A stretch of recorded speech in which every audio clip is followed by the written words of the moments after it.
একদিকে আমরা দেখলাম সন্দীপ ঘোষ, তার জিজ্ঞাসাবাদ চলছে, দফায় দফায় জিজ্ঞাসাবাদ, আজও সিজিওতে পৌঁছেছে সন্দীপ ঘোষ। অন্যদিকে আরজি করের মর্গে এবার সিবিআই, হাসপাতাল থেকে দেহ লোপাটের অভিযোগ। আরজি করের মর্গে এবার সিবিআই, হাসপাতালের মর্গে সিবিআই আধিকারিকরা, আরজি করে 5 সদস্যের সিবিআই টিম, হাসপাতাল থেকে দেহ লোপাটের অভিযোগ আমরা জানি সামনে এসেছিল এবং তারপর সেই অভিযোগের ভিত্তিতেই আরজি করের মর্গে সিবিআই এর 5 সদস্যের টিম পৌঁছয়। একদিকে সন্দীপ ঘোষকে যেমন জিজ্ঞাসাবাদ চলছে, দফায় দফায় জিজ্ঞাসাবাদ চলছে, তেমন অন্যদিকে দেহ লোপাটের অভিযোগের ভিত্তিতে আরজি করের হাসপাতালের মর্গে সিবিআই এর আধিকারিকরা পৌঁছেছেন। প্রতিনিধি বিশ্বজিৎ এই মুহূর্তে আমাদের সঙ্গে রয়েছেন। বিশ্বজিৎ, এই মুহূর্তে সিবিআই এর টিম কোন কোন জায়গা ঘুরে দেখছে?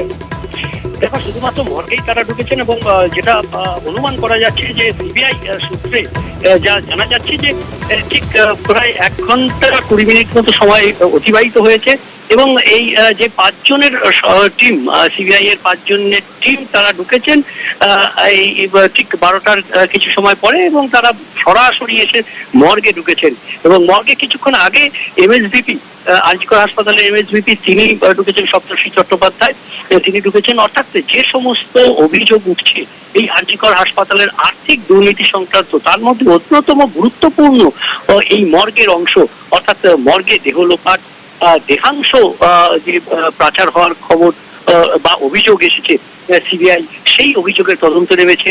পাশাপাশি আর্থিক দুর্নীতি, অন্যান্য দুর্নীতি, যে আর্থিক তছরূপ হয়েছে, স্টল বন্টন হয়েছে, সেই সমস্ত দুর্নীতির তদন্তে নেমে সিবিআই প্রাথমিকভাবে বেশ কিছু নথি উদ্ধার করেছে এবং পাশাপাশি জিজ্ঞাসাবাদ করা হয়েছে বেশ কয়েকজন আধিকারিককে। যেমন জিজ্ঞাসাবাদ করা হয়েছে প্রাক্তন অধ্যক্ষকে, অর্থাৎ প্রাক্তন অধ্যক্ষের সঙ্গে এই জিজ্ঞাসাবাদ এবং নথি এর মধ্যে একটা লিঙ্ক বা যোগসূত্র আর অভিযোগের সত্যতা, এই সব মিলিয়েই আজ সরেজমিনে তারা তদন্ত করতে এসেছেন, তথ্য তলাশের জন্য এসেছেন। কি নথি পাওয়া যায় সেদিকে নজর থাকবে আমাদের। এবং এই মুহূর্তে প্রায় 1 ঘন্টার বেশি সময়, 1 ঘন্টা 20 মিনিটের বেশি সময় অতিবাহিত হয়েছে এবং মর্গের মধ্যেই, হাসপাতালের অন্য কোনো অংশে তারা যাননি। সিবিআই এর 5 সদস্যের টিম তারা এই মুহূর্তে মর্গেই তারা তথ্যানুসন্ধান করছেন। বেশ।